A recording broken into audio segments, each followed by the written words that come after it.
Welcome along to our big match preview. I'm backed by Ladbrokes for the season. Remember to go ahead and check out Ladbrokes Odds Boost, available in the link in the description to instantly increase your odds. Click the link below to get involved. T's and C's apply. Saints back in action after last night's ordeal. Van Dijk's finally gone. We've waved goodbye, but we'll touch upon that later on. Nick's with me to look ahead to the trip to Old Trafford and Manchester United on Saturday for a 5:30 kickoff. On the pitch, we're in desperate need of some festive fun, Nick. I mean, we've looked surrendered in the last few matches, and it doesn't get any easier on Saturday at United. No, I mean, I think the only festive fun is, they say at Christmas it's better to give than receive, and we've certainly given away, and we've certainly given away a lot of stuff, but we've also received a lot of stuff back, which hasn't been quite very pleasant. I think we've got to look at this Manchester United game as a free hit.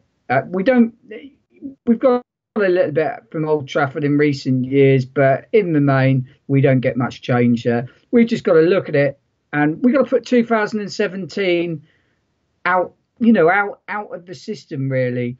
In some respects, it's been a terrible year. You know, the injury to Virgil Van Dijk, the trials and tribulations of this year, and, you know, you can look back at last January as saying this is when a lot of the issues we had, started. But in other respects, it's been a great year. You know, we played at Wembley. We've almost won a cup final.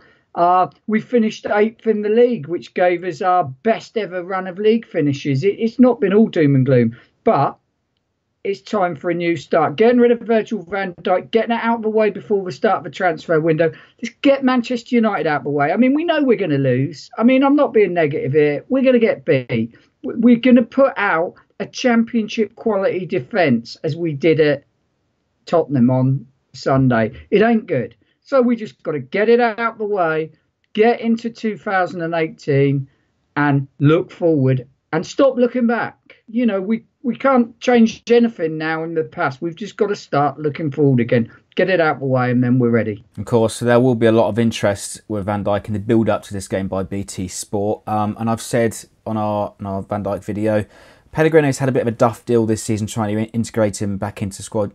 I think, now that he's officially gone, do you think it might lift some pressure off his shoulders? Well, you're gonna, you've got to ask the question, how much Pellegrino has been trying to accommodate Virgil van Dijk. I mean, the problem he's got is Van Dijk is our best defender by a mile when he's on form. And he hasn't, people forget, he wasn't exactly great last season.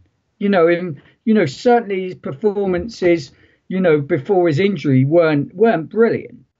Pellegrino's trying to juggle. Does he play Van Dijk, who is his best defender but wants away? Does he play Ho, who he spent £16 million on? Or does he play Yoshida, who is the loyal, club stalwart? Or Jack Stevens, who, is perhaps one for the future? He's tried to juggle it around, and whatever he's done, he's got it wrong at times.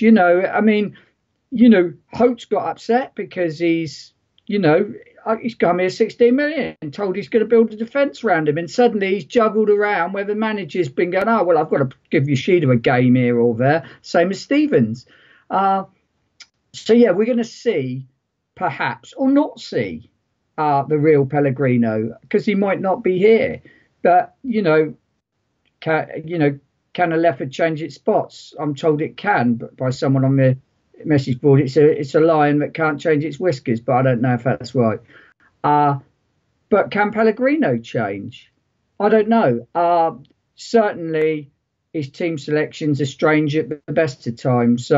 But now he's got no choice. It's a lottery every single week that he's making 4 or 5 changes every single week. I'm sure we can guarantee he makes 4 or 5 again on Saturday, but it's all about what we do next and how we react at United, and then obviously on to Palace in the new year. But hopefully we do see a bit of different from Saints on Saturday. But what have the lads got to do on the pitch on Saturday to extinguish any sort of toxicity that's been left in the team? Well, the first thing, leadership comes from the top or the front. So the manager has got to do that. If you're going to put out a team, teams want consistency. And what we're not getting is consistency in it. I mean, Jack Stevens, for instance, was ignored for 3 months, and then suddenly he's still ignored when Suarez got injured and Payet came in, and then suddenly he's back in. And there's no consistency there. Payet didn't have a bad game at Bournemouth. He'd been out a long time himself with injury, came back, did well, dropped. Stevens suddenly back in from nowhere. Gabbiadini, good player last season, can score goals. Perhaps not in the formation we're being played at the moment, but Gabbiadini was on the bench last Saturday against Huddersfield. Came on.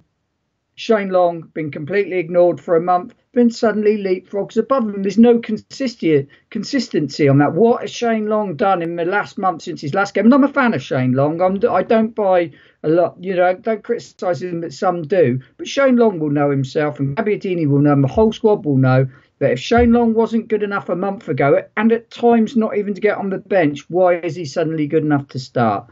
And if we're to expect a team that will go out there and play with some sort of passion, some sort of motivation, comes from the manager. Manager's got to pick a team to win a game and stick with players who play well and not just throw people in just for the sake of it. And you said at the top of the show, it's a free hit, but what's your prediction there, mate? I'm probably going to go for at least three clear goals to the home side. In baseball terms, this is likely to be, as a free hit is a baseball term, a free hit is likely to, at the moment, Manchester United have got their top batter on the plate and all bases loaded.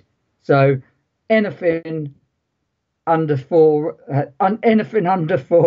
in my mind, will be a result as such. It's the end of the year. I don't know. What Saints have got to do going forward, they've got to replace Van Dijk very, very quickly, because, being blunt, Yoshida is nothing better than a squad player. People say sometimes I've got something against Yoshida. I haven't. He just gives away a lot of goals, and that's what I've got against him. Stevens is not good enough. He's not good enough to be a centre half. He's not big enough. He can't read the game. He's not fast enough to be a right back. We've got to get back into the side of replacement for Van Dijk, and then we've got to get consistency in. This isn't a bad side. We're still 14th. Even the fact we won in 6 games, we're still 14th. We're good enough to win games here, there and everywhere. And to be blunt, all these people moaning out there on the internet, we've had and saying about, Les Reed's got to be sacked. Football's a results-given game. I'm not a great fan of Les Reed, but he's given us 4 seasons in a row better than any other season we've had virtually. We're 14th in the league, which is still better than most seasons that we've had. People seem to think that because we play in red and white stripes, we're Bayern Munich or Atletico Madrid. We've got to see where we are. And where we are is we are a club that is battling to establish itself on the fringes of the top 6. And that is where we stand. And that's what we did last season. That's what we did the 3 seasons before. And we've got to take a step back. Every club takes a step back, rebalances, does it. And this is what happened a couple of years ago under Ronald Koeman. We had 1 win in, 10 games? That win against Arsenal Boxing Day, and then a draw against Aston Villa. It's the same barren run of form. Hopefully we can take some of that into the new year, and how we react and how we can push up the table again. Yeah, that's right. We think back on Ronald Koeman's season as this brilliant season. To be honest, it exploded when we won, 8 out of the last 9 games. There were people moaning about Koeman, moaning about Mane, moaning about Pella, moaning about this. Seems out there, some people are never happy till they're moaning. Some people will never be happy till they can go, I told you so, because 4 years ago they told us we were there. We've got to live up to the fact that selling Virgil van Dijk is what we do. And if we do it well, we can challenge for the top 6 when someone pulls up. We can challenge for a Wembley position, and we can enjoy and continue to enjoy what is the best spell of league positions in our history. I ain't a happy clapper or saying that. That's fact and reality. This club's been going 130 years. Yet 4 top 8 finishes, its best run, ain't good enough for some people. We've got to get back to basics. If your expectations are tell you what, if your expectations that we qualify for the Champions League, then get up to Old Trafford on Saturday.